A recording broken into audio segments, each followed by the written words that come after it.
Akala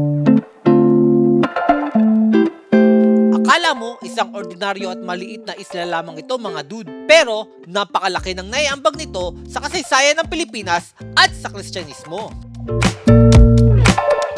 Dahil dito lang naman ginanap ang kauna-unahang Catholic Mass dito sa Pilipinas. May idea na ba kayo kung saan ang travel destination natin ngayon mga dude? Tara at ating bisitahin at i-explore ang isla ng Limasawa.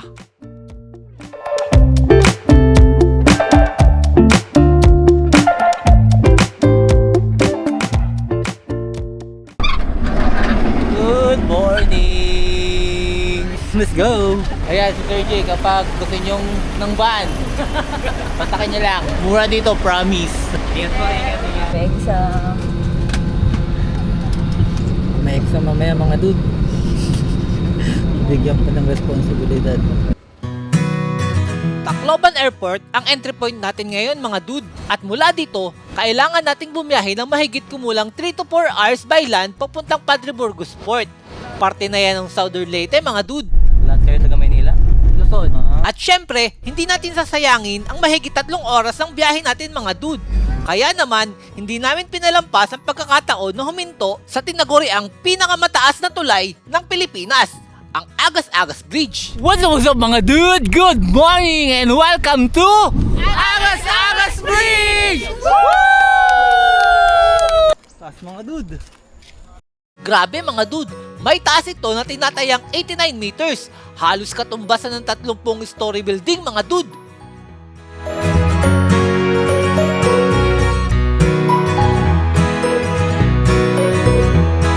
Sinimulan itong gawin noong 2006 at natapos ng 2009 at halos umabot ito ng 1 bilyong piso na project cost sa tulong ng Japan. Kaya kampante tayo na solid at world class ang pagkakagawa nito mga dude. Alright mga dude, so nandito kami ngayon sa Sogod. Ay, coffee lang kayo. At dahil hindi pa rin kami nag-aalmusal mga dude, ay nag-stop over muna kami dito sa bayan ng Sogod. Free taste? Ay, mapait mo.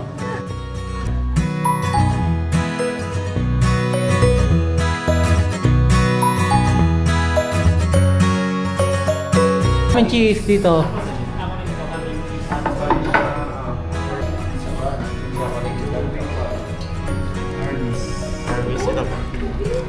May kamukha ka. Tambay shirt. Oo. Pio Balbuena. Kala ko si Balo.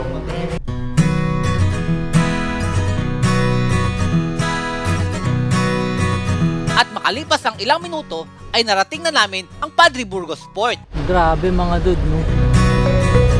Ito na ata ang pinakamalinaw na port na nakita ko mga dude. Alright mga dude, so nandito kami ngayon sa Padre Burgos, Southern Leyte. Ngayon tatawid kami ng island. Napaka-clear ng dagat. Siguro nasa mga 10 to 15 to. Pero grabe yung visit niya. Grabe mga dude. Port pa lang. Katalo na. Panalo. So ito yung likuran.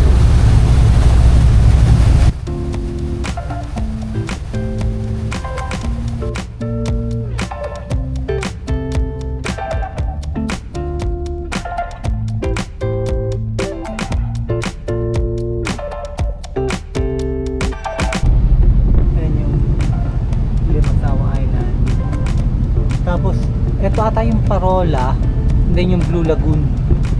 So, pupuntahan natin yan, I think bukas. Pupuntahan natin. Ito pa lang tumambay dito mga days sa taas.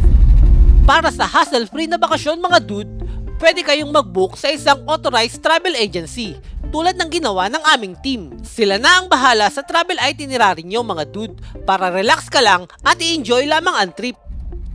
At after 20 to 30 minutes ay mararating nyo na ang isla ng Limasawa.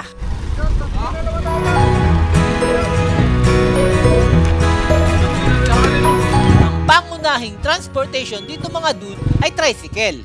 Pwede nyo rin silang kontratahin upang ilibot kayo sa buong island. Very convenient at suportado pa ang local community mga dude. Opya! Welcome to Dakdak Beach Resort! Tara, so Dakdak Beach Resort tayo. Check-in lang tayo. You know. Welcome to Dakdak Beach Resort!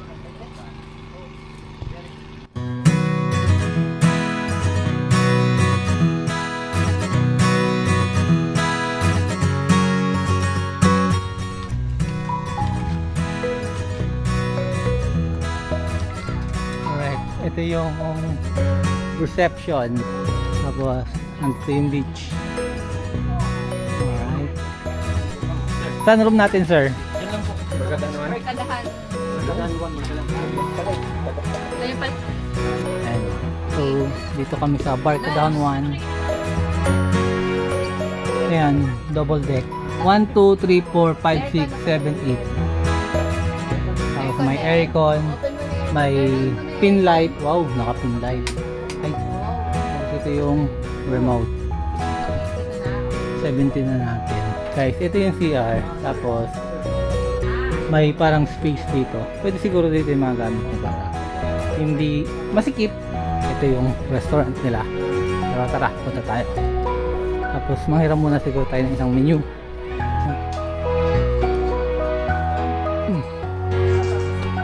Ay, sir. Pwede bang mahiram yung menu nila? Opo, opo. Yung pang group, mga pang group na yan. No? 3. Okay, Good for pwede 3. na yun. Good for 3, sir. May dala akong menu. Kita ko sa kanila kung ano yun. Pwede namin kainin. Ang ganda ng view. Tapos, dito ka sa harap ng view na to kakain. Perfect!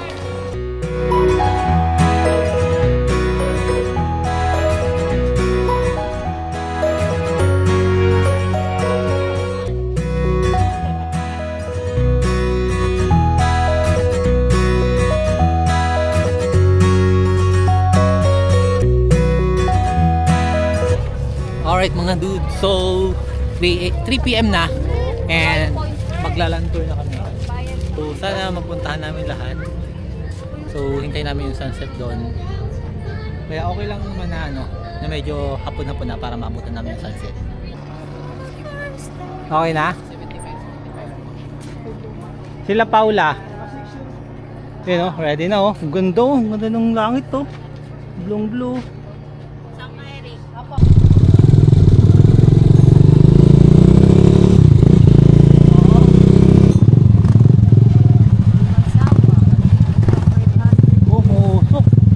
Our first spot. What's up mga dude? Good afternoon and welcome to Magallanes Shrine! Woo! So, tara, let's go. Kailangan makadaan kami sa mga batang to. Magsubok. Kailangan daw hindi mataya kayo ng mga bata.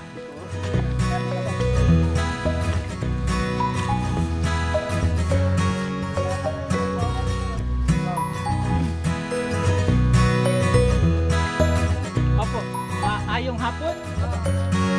So yun ang replika sa bahay ni Raha Pulambo. So inayos-ayos nila pagkatapos nasira naman yun ni Odette. So hanggang ngayon hindi pa siya nakagawa. Si Raha Pulambo may asawang 5. Tigit-tigit ang kwarto. Oh, hindi lang. Yun lang, walang kwarto. Kasi ang every asawa ni Raha Pulambo is by barangay. So siya ang magpunta sa every asawa by barangay. Pagkatapos, kasi 5 lang ang asawa, siguro Monday to Friday magbisita. Pagka Saturday, Sunday, uwi siya dyan. Mag-rest day Okay. siya. Makinig tayong mabuti mga dude. Dahil marami tayong matututunan Opo. sa history ng Pilipinas. First nilang na-discovered ang Pilipinas sa Humonhon Samar. Pagdating nila Magellan, so noong 15th century, karamihan sa mga Pilipino Muslim is takot sa mga Spaniard. So nag-iwan lang sila cross doon. So yun ang pinakaunang cross na iniwan ni Magellan sa Pilipinas, sa Humonhon. Pero walang mas. So galing 16, dumating sila sa isla og 28 sa March. So, pagkatapos si Raha Pulambo, may bisita siya sa Butuan. Ang kanya kasi ang Raha sa Leyte, Southern Leyte ug sa Mindanao is a brother. O si Raha humabon sa Cebu is first cousin. Pati si Raha Sulaiman sa inyong Luzon, sila ang mga relatives mga Raha sa Endo nga nagpunta sa mga relatives dan sila. So galing sa Butuan ang kanyang brother, nagpunta sa Limasawa kasi na-miss na niya yung brother niya. So pagdating 27 doon, dito na si Raha Siago, yung king sa Butuan, nagparty sila. nag-bonfire sila sa gabi, so nakita ni Ferdinand Magellan doon sa may laot. Siguro na may tao dyan na island kasi may bonfire. So yun ang dahilan. So pagdating na 28 sa March, dyan sa shore, so gi-welcome din sila sa King sa Limasawa o King sa Butuan nga si Colombo o si Rahasiago. Father Pedro Valderrama, siya ang pinaka-first pari. Pagdating niya, nag-declare dahil siya nga is a Holy Week. So yun ang dahilan nga ang mga Pilipino Katoliko may Holy Week na mana yun sa mga Spaniard. Pagka 29 sa March, nangyari ang First Blood Compact. Sabi ni Magellan is a sign of friendship only. May blood compact din sa Bohol. So yung second blood compact is in Bohol, si Cato na Legazpi Navigation is 1565. Limasawa is 1521. Sila yung una. Pagkatapos, 30, nag-harvest at sila si Magellan, 31. So yung first mass in the Philippines. O pagkatapos ng mass dyan, so tinatayo yung cross. Pagkatapos, bumalik muna sila sa shore. Nagdala sa tuktok og second cross. Dalawa ang cross ang nandito. O, ito at saka sa tuktok. Pero lahat is a replica na. So, ning arrive sila Magellan sa Cebu og 7 sa April. Gi-welcome na po sila sa Cebu si Magellan. Si Magellan yung nakablo, yung may sombrero. So, nangyari na yun ang second mass in Cebu April 14.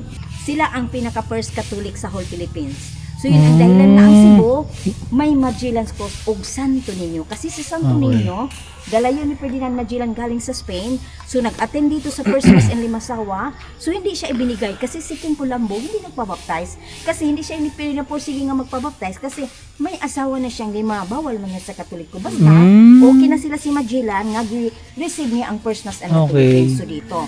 So sa Cebu, automatic si King and Queen present nga ako ang unang magpabaptize to Catholic. So yun ang dahilan nga si Magellan binigay yung Santo Niño de Cebu. So April 27, di ba may Battle of Mactan? So yun doon si Magellan pinatapatay sa mga soldier ni Lapu-Lapu. Si Rahasiago ang 5 asawa. So yun. Okay. Ito naman, si Rahasiago ang Rahasiaguan. Magellan yun. So yun naman ang kanyang painting. Si Father Pedro Valderrama ang pinakaunang pari na kasama Magellan ng Spaniard.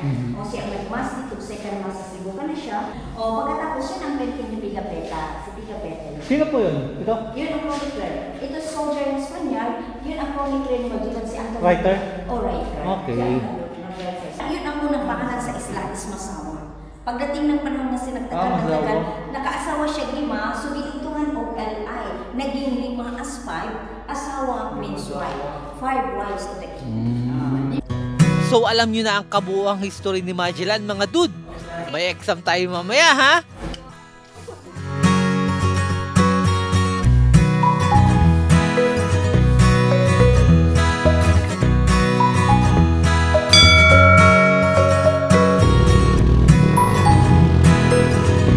At ngayon, puntahan naman natin ang second cross na ibinigay ni Magellan mga dude. Pero mag-tricycle na tayo paakyat mga dude.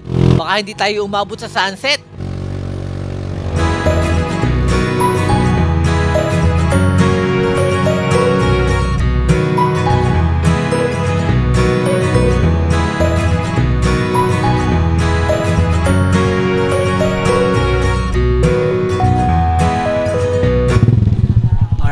Nag-shortcut na kami. Hindi na kami nag 450 steps kasi sayang yung oras. Bali kuya, nabanggit sa inyo ng tour guide. Yung last na spot. Doon tayo sa may overlooking ito din sa sunset. Okay, sige kuya. Thank you. Anong pangalan mo kuya? Renan po. Yun, Kuya Renan, ang bahala sa sunset namin. Teka. Ayun, poging-poging Kuya Renan. Yan mga dude, nag-shortcut na kami para makarami. So pwede rin ito yung unahin nyo. Tapos baba kayo ng stair, 450 na stair papunta dun sa Magallanes Shrine. So kami yung ginawa namin. Nag-Magallanes Shrine muna kami. And then nag-tricycle na rin kami papunta dito sa taas. So ito yung pababa. Ito yung una natin pinuntahan. Magallanes Shrine. Tapos pag inakit mo yan, ito yung labas niya. Yun laki. Buti nga, hindi na tayo umakyat ng 450 steps eh. What's up mga dude? And welcome to Magellan's Cross!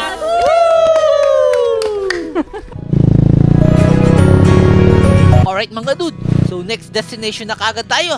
Let's go!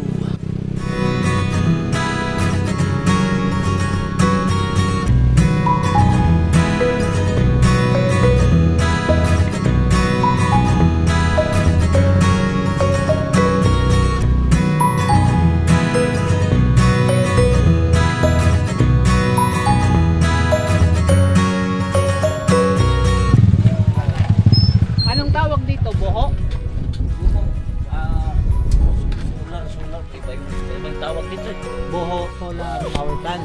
Solar. Kasi may solar power plant dito dati. Pero itong lugar na to ang pangalan. Buho. Buho. Big. Boho Peak. Big. Gundo. Maya doon tayo sa kabila. Satsat na. Sige po. Tinatawag yung sir ng mga katulad ng mga dayo dito, tinatawag na doon sa Wapit. Ito? Hindi, doon sa kabilang mundo. Oo. Pero pag kami mga local dito, tinatawag namin na Totoy-Totoy. Totoy. Pero ang pinaka highest peak, Yun na po yun. ayun na yun. Pwedeng akitin ng tricycle yun? Okay. Kala ko tinitrek yun. Yung yung kabilang side, hina-hike po siya. Kung gusto niyo mag-hike, doon tayo dadaan. Ay, hindi na nga kami nag-hike dito eh. ayun. Anong name niyo, sir? Ako si Dino Salomon, sir. Dino Solomon. Ayun, si Kuya Dino Solomon. Doon na lang sa Limasawa Peak. Totoy. Kasi Totoy. O gusto mo dito? Sige, marami ka naman battery eh. Go!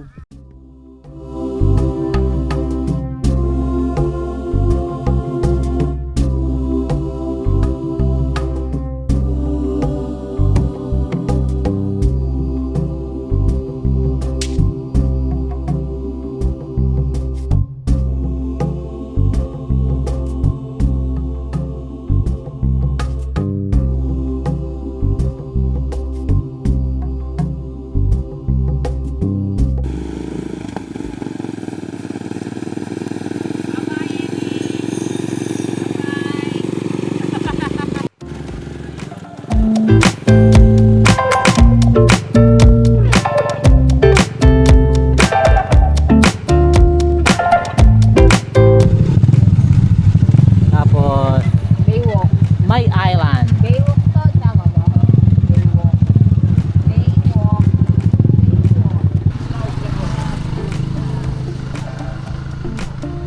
Angat.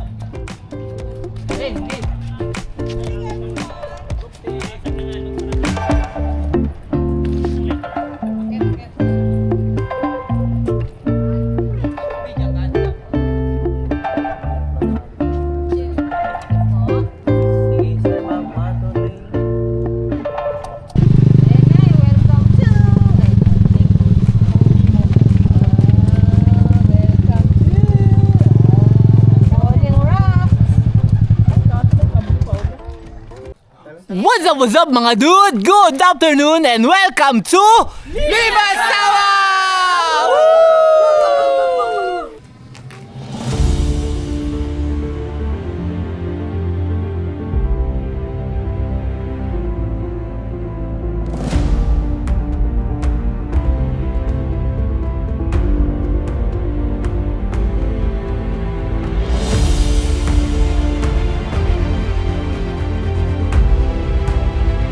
Alright mga dude, so puntahan na natin ang highest peak ng Limasawa Island at doon hintayin natin ang magandang paglubog ng araw. Let's go!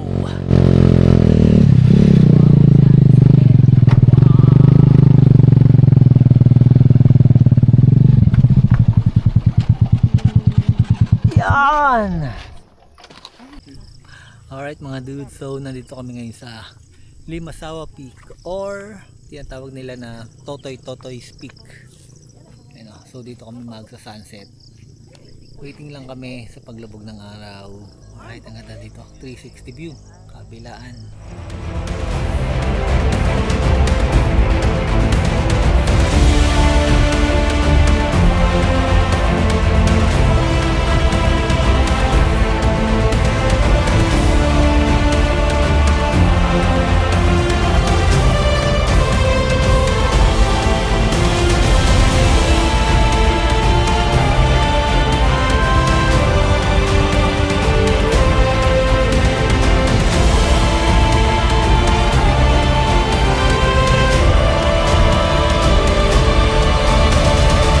Tara na. Let's go. Bili tayo ng maiinom at saka uling. Yes, okay na siguro yun. Okay lang pala Maraming ng apoy na masunog. At kung gusto nyo namang matikman kung gaano kasariwa ang isda dito sa Limasawa Island, ay maaari kayong magpadaan sa tricycle mga dude. Sila ang mas nakakaalam kung saan may mabibiling sariwang isda dahil hindi uso ang palengke dito mga dude.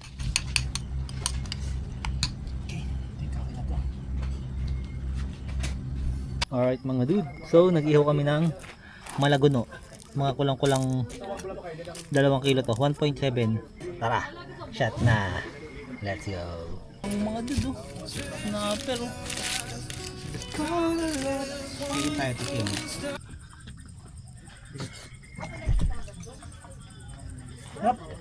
Ang init. Tinidorin mo kasi. Ano? Mainit. Sarap, di ba?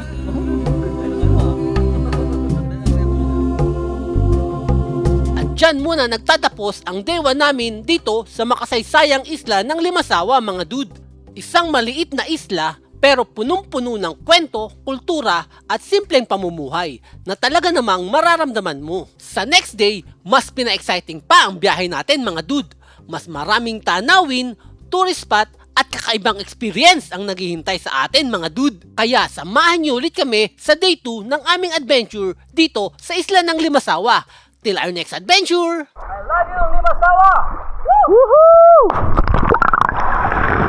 What's up mga dude?